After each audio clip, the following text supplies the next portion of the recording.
Okay, welcome everybody. Thank you for joining us tonight for this presentation of the preferred design concept for a skate park at Geer Park.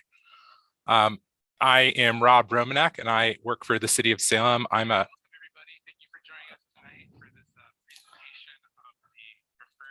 Apologize for that. So again, I am Rob Romanek, Parks and Natural Resource Planning Manager for the City of Salem Public Works Department. Our agenda for tonight is a presentation about the preferred skate park design, followed by an opportunity for some Q&A, and then we'll also share a comment form where you can submit some comments to us in response to what you see tonight. Before I get started, I want to introduce my co-presenter, Richie Conklin with Evergreen Skate Parks. He'll be hopping in after a few slides here, and he will be presenting the concept. A couple housekeeping items. Just once again, this video is being recorded and it's being live streamed to the city's YouTube channel. I'm having everyone who's not a presenter muted for now. There will be an opportunity to ask questions later in through the presentation. Please use the chat function to send questions in as we go through tonight. If you have a question that we can easily answer while we're presenting, we will try to do so. So with that, I want to start with a little context for tonight. Geer Park is a community park here in Salem. It's about 50% developed. It was initially master planned in 2002 and 2003, and the improvements, or much of the improvements that you see out there in the park today, they were constructed in 2005 and 2006. Beginning in 2020, the city went through a process to update the original park master plan as we looked to make substantial improvements to the park. And this was about a 15-month process that had robust public outreach and engagement, and we had a lot of good engagement with the community, and we arrived at a concept which is shown before you, at least the base map for it is. And what we heard kind of at the end, before I run through this, in terms of community priorities, we heard really loudly that the skate park was a top priority. And that's why after going through the process of updating the park master plan, we're here working on a project to develop the skate park. We heard it clear and loud from the community that it's something we really need here in Salem. The skate park is going to be located in the northern part of the park. As you might arrive at the park today, you would maybe come in from Geer Drive, and then you would travel up directly north. From that point, you'll take a new park path right up to the skate park. It will be located just next to the existing bike park. It will also, in the future, be surrounded by a flexible open space area, a playground, there'll be a restroom and some additional picnic shelters, another sports field, as well as some additional parking and a dog park and shelter down here in the corner. A little bit about the project schedule. We began the outreach for the skate park design this past fall, and we had over 600 responses to an initial pre-design survey. So we got a lot of great input that Richie will be hitting on a little bit.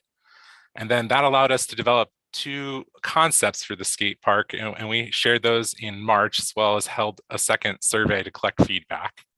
And that has brought us to tonight, where we're unveiling what we call a preferred design.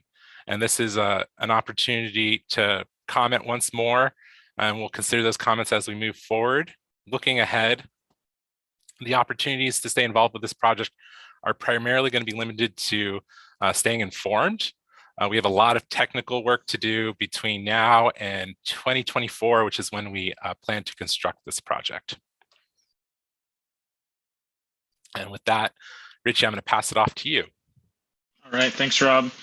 So yeah, if you weren't involved in any of the previous meetings, there was 2 rounds of survey input, one on just kind of an initial, what are your thoughts on getting a skate park built, and then another survey based on some of the original 2 options that we presented. The biggest takeaway that I took from the survey information was that everyone was looking for a large, well-balanced skate park that had, an equal amount, or, just a balance between traditional street features, kind of flowing transition type features, and, and some of the kind of more I guess classic kind of skate obstacles, like a standalone ball, all kind of integrated together into, one well-functioning large skate park. The size of this skate park, I think, is probably pretty well conceptualized as similar to the Kaiser, Oregon skate park, but obviously very modernized. That park, I think, was built in the early 2000s. So all new, modern kind of building techniques and dimensions on things. So we're excited to show you that here tonight. So based on the first two options that we presented, they were different in a lot of ways. One was leaning a lot more street heavy and one was leaning a lot more transition heavy. One option had a green space inside of it and the other did not. Both parks, compared apples to apples, similar size footprints. And the feedback was pretty much the same. Option B kind of weighed in as being a little more preferred than option A, but not by much. So the kind of concept for the preferred design that we're going to show tonight was basically just taking a hybrid of what everybody liked from the two and morphing them together into one preferred design.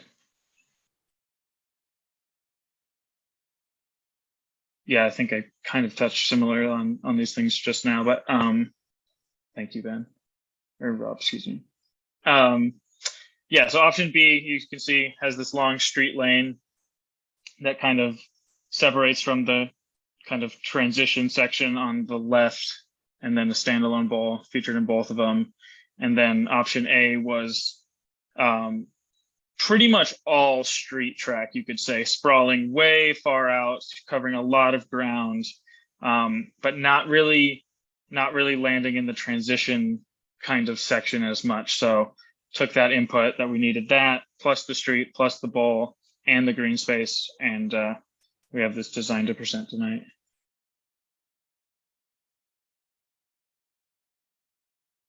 So this is a 2D rendition of the design that I will show you guys in 3D here in a second. And it takes, like I said, takes elements and inspiration from the survey and from both designs previously, with a nice standalone clover bowl that's going to be connected to this large kind of pavilion and flat area. So you'll be able to kind of get some shade and have a place to put your stuff down while you can session that bowl. And it's tucked away, kind of up in the north side of the park, so that it's not like some kind of, colliding kind of in the middle of the park type bowl where boards might be flying in there. The idea was so that people can really hang out and session that specifically and not feel, pressured by the rest of the skate park. To the left is it's an expansive kind of transition flow section with, a multitude of different heights of quarter pipes, volcanoes, transfers, jumps, hips, you name it, it's in there. Just the idea is to be able to just flow through that entire section without pumping, catching long grinds and things like that. And then on the right side is a pretty long and pretty wide street lane. I think it's about 200 feet long and I think 25 feet wide. So you can pack a lot of features into that, like linear type features. And I'll go into it in a bit more detail in the 3D, but it's going to have your down rails and your bump to rails, hubbas, stairs, Pier 7 style ledge. And I'm excited to hear your feedback on that, because all that stuff's really easy to, kind of manipulate as we move forward. And then the overall kind of approach to the park is that, yes, there's 3 sections that all function independent of themselves. So when it's crowded, you can have sessions in all these sections to hold a lot of people, but you can also seamlessly flow through the entire park without any type, without any interruption. There's always a route where you can roll out of something, get speed to turn around, go through the street section, whip around the south end, through the transition section, whatever you want to do. Are we going, is that the end of that one? Okay, cool.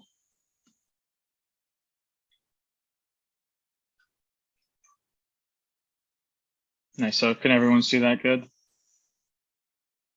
So yeah, you can get a little bit better sense of kind of the topography and what's going on here in the 3D.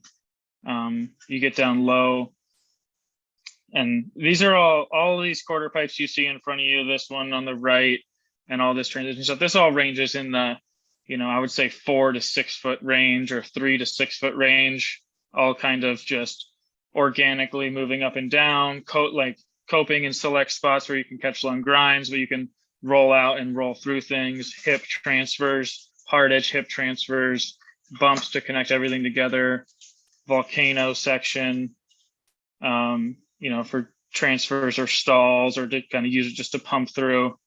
You get a real cool kind of ski jump style where you can just roll on this curvy deck, roll in right here, transfer into this, off this coping into this rolled landing.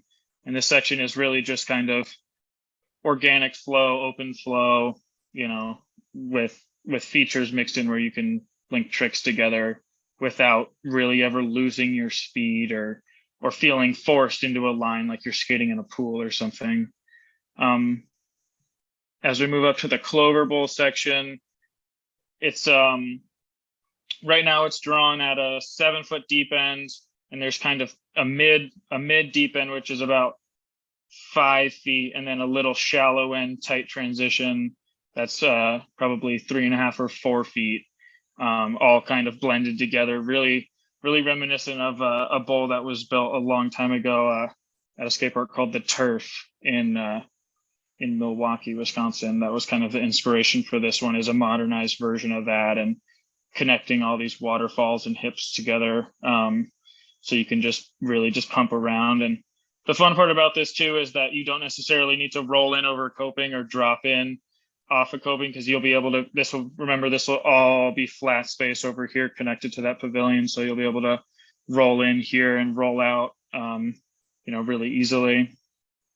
Then looking towards the street lane, you have this large deck space and this kind of mess around little quarter pipe to occupy your time as you're I think everyone will probably kind of congregate right in this area for either the bowl sessions or the kind of street lanes. And then you just get a, no mandatory drop in as you approach this bump to rail. So that's nice. You have plenty of time to set up for your tricks. And then this is kind of a Euro gap hip bump to curb kind of feature. So you can skate it like a Euro gap right here, or like a Euro gap style hip right here, or like up to grinds on the curb. And then this is obviously, everybody knows their favorite thing in the world, red curbs, kind of slappy curb section, or kind of like a little mini Euro gap or like a curb cut transfer. And then this is a feature kind of inspired by Pier 7 manual pad in San Francisco. So that's like, you got little 3 stairs, a little like short at the top, flat, kind of a bigger drop at the end. So good for lip tricks like grinds off the edge or manual type tricks. And then dropping in elevation again, you get kind of the bigger, more advanced features. You get a down rail, bump to rail option, and then a big bump to hubba as this thing kind of transitions from just a down bank to more of an A-frame blend over here. So you get a big down ledge and then a bump to kind of smaller ledge. And then if you land all your tricks and you make it through that, then you can pump down and whip around this pocket and then work your way back up and then do it all again. And that's kind of the whole idea of this park, is that you can just be flowing, all around this deck, all through this transition section, doing little scratch grinds, all that stuff, all the way around and around in circles, doing, a whole, like many different kind of disciplines of skateboarding, street skating, down rails, and then all of a sudden you're in a pocket, then all of a sudden you're on a pyramid. So you kind of it's just keeping it spicy all the time. Hope you guys are developing some good thoughts and comments on it. And now I'm going to pass it back to Rob.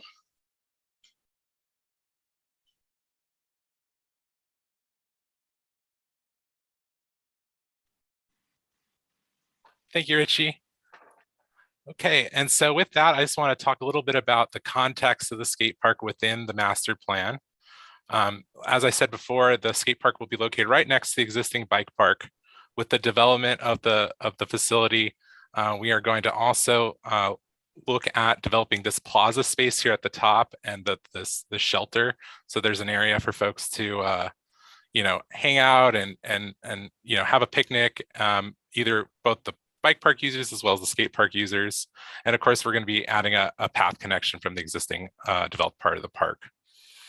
Looking to the future, as we have additional park improvement phases, we will be developing a new playground feature here with a splash pad or a water play element.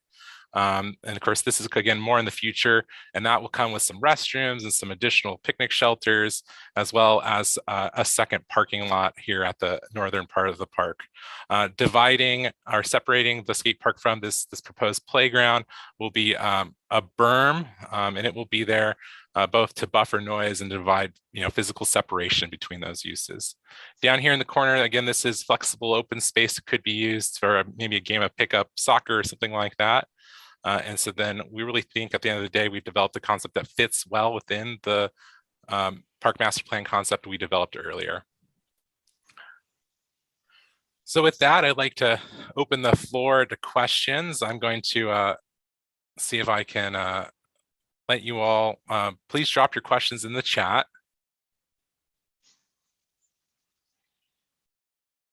Rob, do you think it'd be beneficial if I just put the design back on the screen? Yeah. And just kind of let that just be something for people to look at. Also in the chat, I'm going to drop the comment form or the link to the comment form. So if you want to share something, your thoughts about this design with us, please do. We're going to have that comment form open and taking comments for 3 weeks. And so that takes us through August 9th. So you have several weeks to comment, but please do. We want your feedback. And again, this is being recorded and live streamed, so you can go to the city's public meeting YouTube channel and kind of refresh yourself on the concept as you need to. So I wanted to address the question about is it uphill or downhill? And the answer is that it's all different heights, and the section where the bowl is at is naturally at a higher topography, but we'll contour the skate park so it's not just like a racing downhill one-sided, you're just headed to the bottom. Everything is broken up into tiers, so it's flat and then you get an elevation change, flat, you get an elevation change, and then this gets bumped up to the similar height as way over here, and these are similar heights to our highest elevation way at the north end. So the idea is that you're never struggling to get back up to that higher elevation. As you kind of come down this street section, you can climb your way back up it, really effortlessly with all these bumps and gradual changes in elevation over a long span. And I appreciate the people who have some positive things to say about the design. We'd like to hear that. Anyone else have any questions about we can help answer, or just maybe some comments you want to share?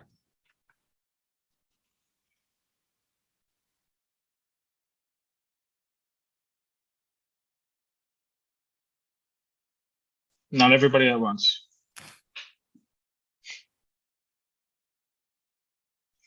Michael, I think, has a comment. Yeah, Michael, please feel free to unmute yourself if you want to say your comment out loud.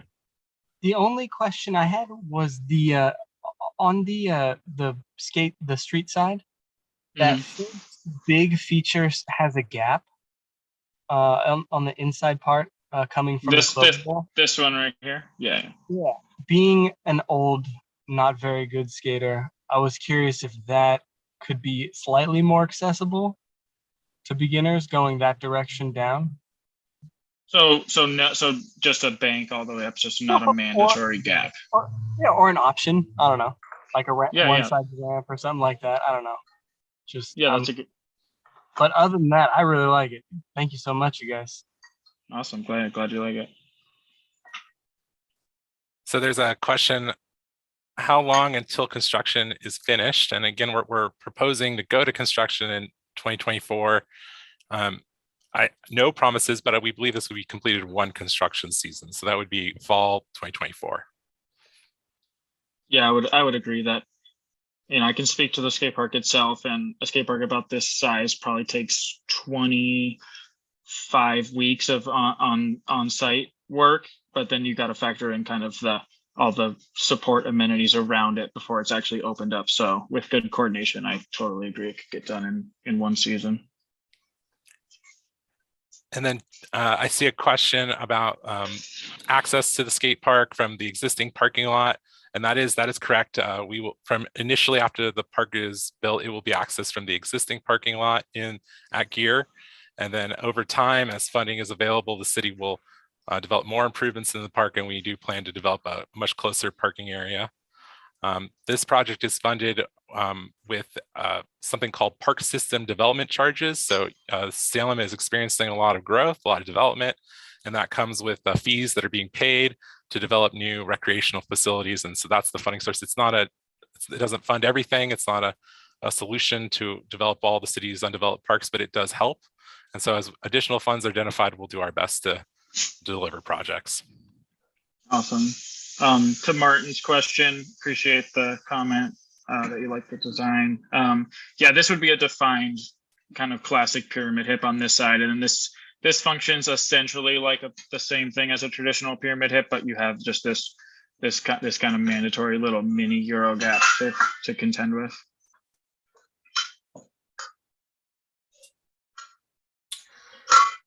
I just want to say thank you to Rob Romanak, City of Salem, for all your work on this, and Geer Park for all the effort you guys put into this. I was just kind of curious about the height of some of the ledges and the rails, if you guys have that figured out yet.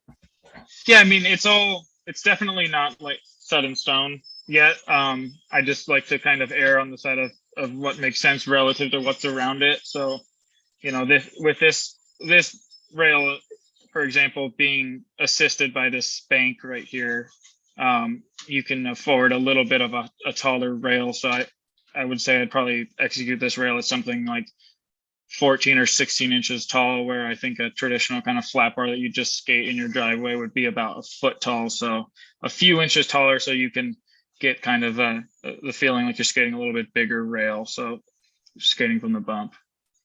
And then this is supposed to be kind of like a short manual pad type feature. So this is probably about 6 or 8 inches where you get on, and then probably about 1.5 feet or 2 feet when you get off of it. And then similar for this, it's probably 16 inches at the top and 18 inches at the bottom.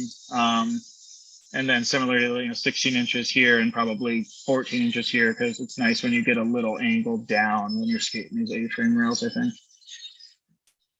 And then this hub is probably the most advanced feature in the park. It's big and on the outside of the park, but it's assisted by a pretty sizable bump. So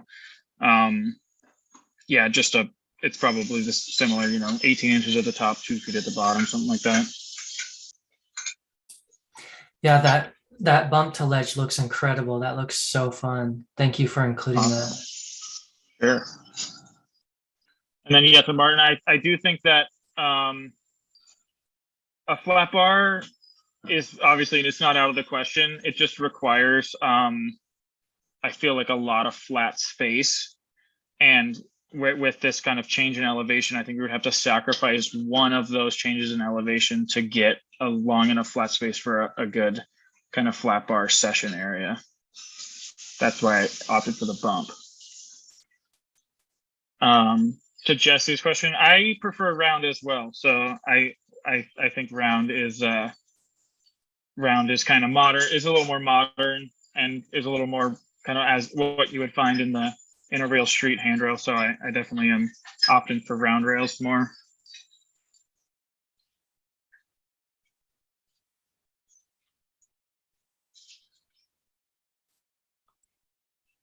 Well, I want to thank you all for the great comments and the questions. Just a pause for a moment in case anyone is typing another one in or wants to unmute themselves. And of course, you can always feel free to reach out to me. I'm going to drop my email address in the chat. And of course, you can also sign up to our email list if you haven't already done so on the city's website. Just look for Park Planning and Development. Again, thank you for joining us tonight. Rob? I was just kind of curious. I've seen some skate parks that have like the colored cement. I don't know what the name for that is. How much more does it cost to add something like that to a skate park? I'm going to kick that over to Richie. I mean, generally, Yeah, so colored concrete is a little bit more expensive, but Richie, you want to? Yeah, it is usually a bit more expensive. Average, and so first of all, the skate parks require kind of a special mix of concrete that is already a little bit more expensive, just because of the amount of cement in it. It's kind of a specialty high strength mix, and that's running at about $200 a yard these days. And if you get colored pigment in the mix, it's usually bumping it up to about $280 or $300 a yard. So it's up, 50% more or something like that.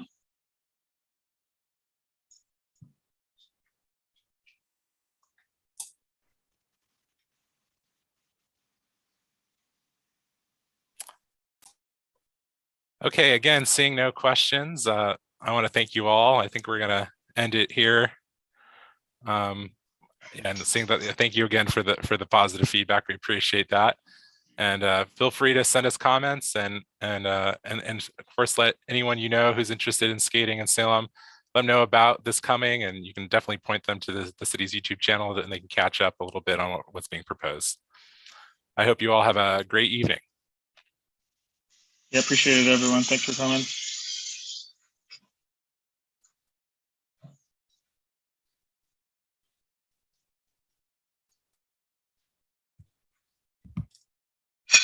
That was awesome.